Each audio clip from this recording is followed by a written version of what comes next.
Good morning, good evening, and good night, everybody. My name is Sarah, and today we're doing my November wrap-up. I cannot believe November is already over. Technically, I'm filming it the day before November ends. Regardless, a lot of stuff has happened in this month, and it feels like it only just started. So I guess it's time to talk about the books I read, but it was a weird month reading-wise. Now, in total, I read 7 books, one of which was a manga, which I'm really excited because it's a new sort of series that I'm starting.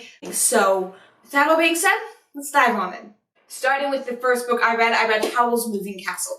This book, okay, I love the movie Howl's Moving Castle. I love it with all of my heart, and I always knew there was a book that inspired the movie. It wasn't exactly the same, but it really started off the same, and I finally got around to reading it, and I'm not disappointed. I actually really enjoyed this book. This book is kind of set in an alternative universe where it's still very clearly British, but it's set place in this town where witches and wizards just casually exist. That's a career path you can go on. Sophie, our main character, she is the eldest of 3 daughters, and she knows being the eldest of the children means she is destined to be the first one to fail.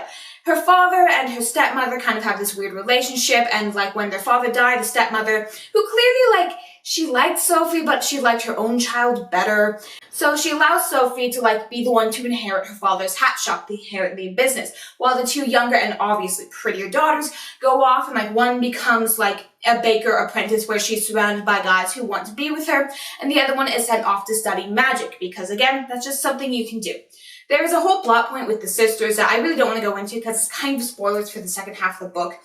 I do want to say the sisters were only mentioned in the movie. Only one of them, the one who was working at the bakery, was mentioned in the movie.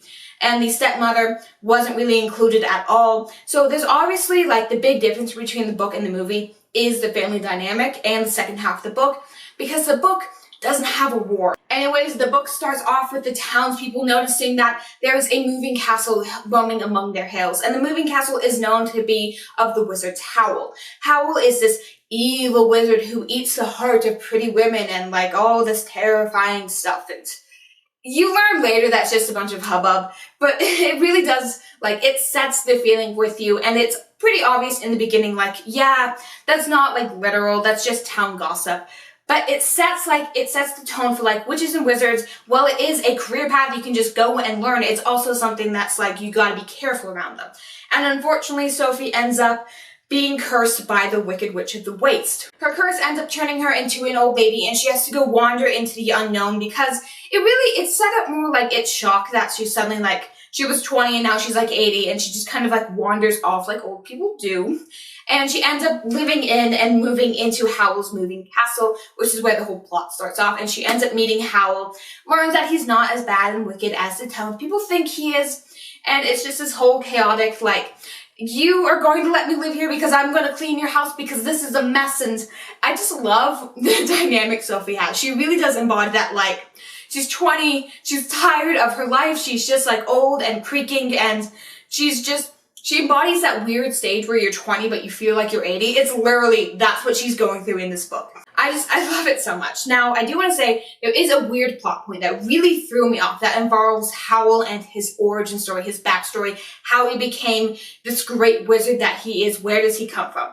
I felt like that plot point was really confusing, but once I understood it, and once I separated the movie from the book, because I wanted to tie them so close in my mind, I ended up falling in love with this book. This book is a 5-star. I love it immensely. It's just, it took me a hot second before I realized what they were doing and what I wasn't prepared for. The next book I read was The Relic Master. Now, I gave this 4 stars. The more I think about it, it's kind of a forgettable book, which maybe it's a 3.5, 4 stars. But this book follows, it's based off a real story, but it's different characters in different time. It's very clearly set in a very specific time period, and real people are mentioned, but it's more based off of this idea that people only realize later. The Relic Master follows this guy who is a bone dealer. This took place during that time where you could buy, I don't know the word for it, but it's basically you pay to spend less time in purgatory. It was that whole stick. It was the time when Martin Luther was showing up and he's this is not right. The church shouldn't be making money off of people suffering, which that's a conversation for another day. But it's our main character. He's one of those people who goes and finds the bones of saints and brings it back to people who will put them on display and have pilgrimages come to their home essentially and pay them so they could go and see this relic. And one of his patrons, one of the people who pays him to do this, is obsessed with getting the true shroud. And our relic master knows that is not something that can be done. You know, all these people selling real shrouds because so many people learn that you can make a profit off of this. And he is so obsessed with trying to find the true shroud. He he refuses to buy a fake until one day he gets himself in a bit of financial trouble and he realizes the only way he can make money is by creating a false shroud.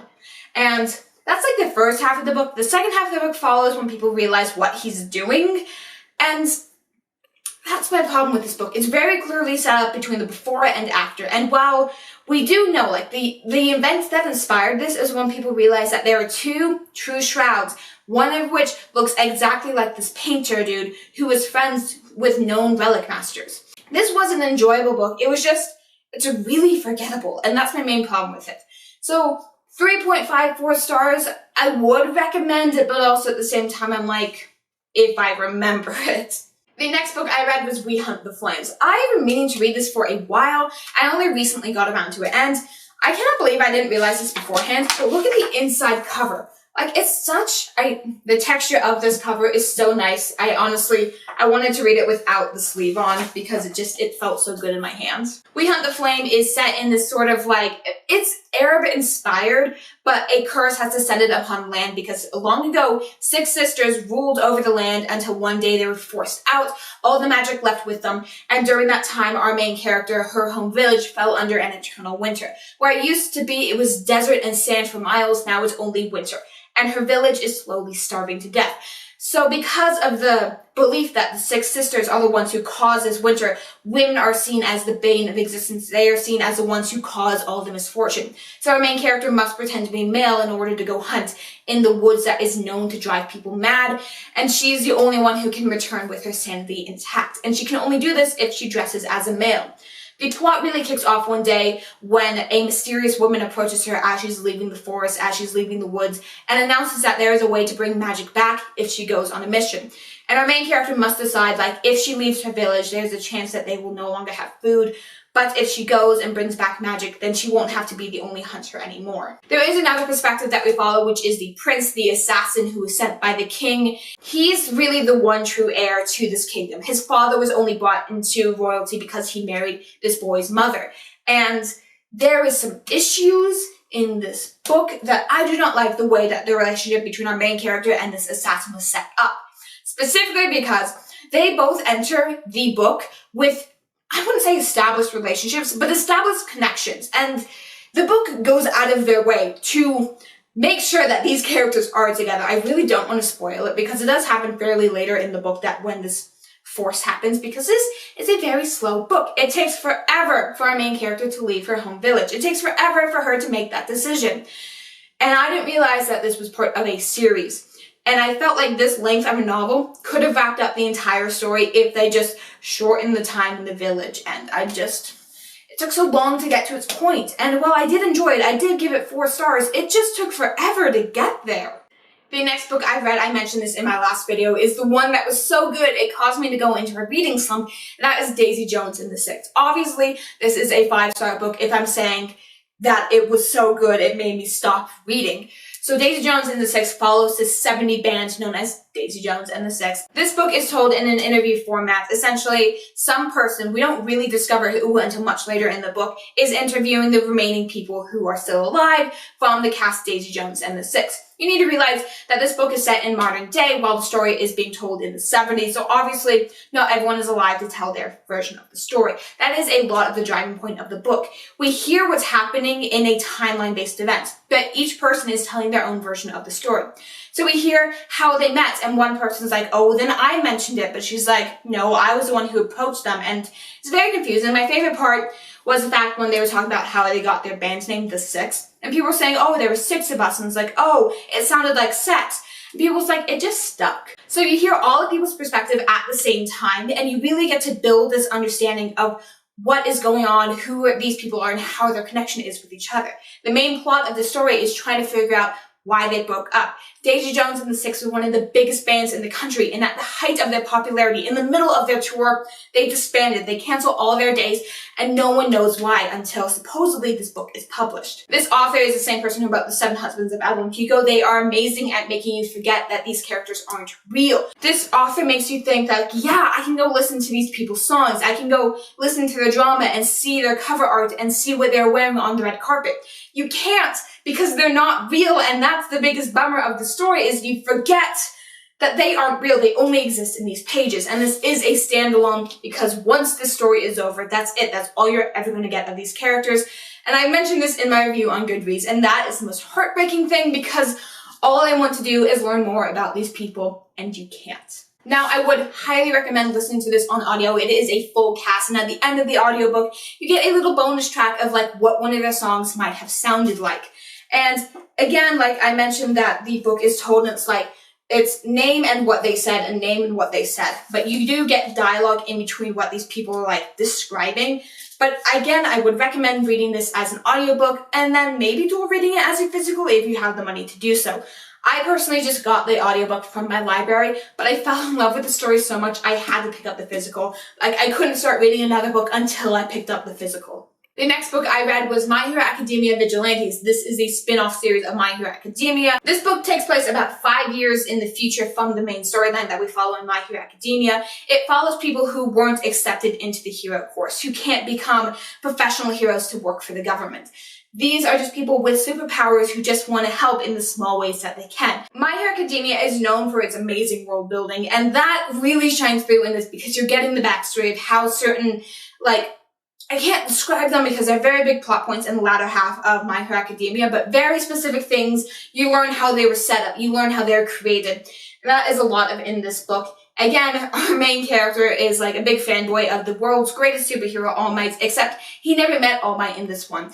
In this one, he has a superpower. He wants to do right because that's what he believes he can do, and he's going to do it no matter what. This is very much a story of like, what if Izuku from My Hero Academia, what would happen if he never met All Might? Would he become a vigilante, regardless of what modern day people believe is right and good? Because vigilantes are considered criminals. You're using your superpower without a license, and the only way to get a license is become a professional superhero working for the government. Once again, I do not rate manga because I do not believe in rating a story I don't know the full scope of. This is only the first small section, the origin, the beginning. This is essentially chapter 1 in a larger novel.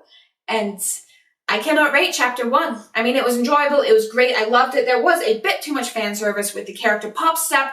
My camera's dying, so let's hurry up. So the next book I read was Once Upon a Dream. I gave this a 3.5/4 stars. I'm not very attached to the original Sleeping Beauty. It was just but I'm like, I enjoyed it. I liked how they interpreted the story and made it more modern. They definitely gave Sleeping Beauty Aurora a bit more of a backstory, a bit more of a like focus and like drive, and she's not so passive as she was before. Sleeping Beauty, it definitely does like connect that idea of like, what if she never woke up? What would happen if that curse never lifted? Sure, the dragon was slain, but Sleeping Beauty was still asleep, and when the prince went to kiss her, he fell into her dream. And so the story follows the children, and not really children, they grow up a little bit during the story. There is a bit of a time jump as they force their way through Aurora's dream and try and defeat Maleficent once again, where her magic is so much stronger. Again, I'm not really attached to the original story. I didn't feel like this book was something I'd recommend. It's more of like, oh, you like Sleeping Beauty, this is something I would give to you as a gift. It's just kind of that story. I'm not the biggest fan of Twisted Tales, but like I was having trouble like picking up another book after Daisy Jones and the Six, so I'm like, this is fan fiction. I'll just read this. My camera died. So the last book I read this month was Warcross. I actually DNF'd this fairly quickly. I didn't want to read it. Like, I don't have anything negative to say. I'm just like, why? Warcross follows the story of this bounty hunter. In the future, where technology is so advanced, police are more focused on catching cyber criminals than actual criminals. So our bounty hunter has to go hunt down people who cheat and hack in games and then try and trade and gamble money in real life. She's the one who catches them and has the police come and arrest them after she has detained them.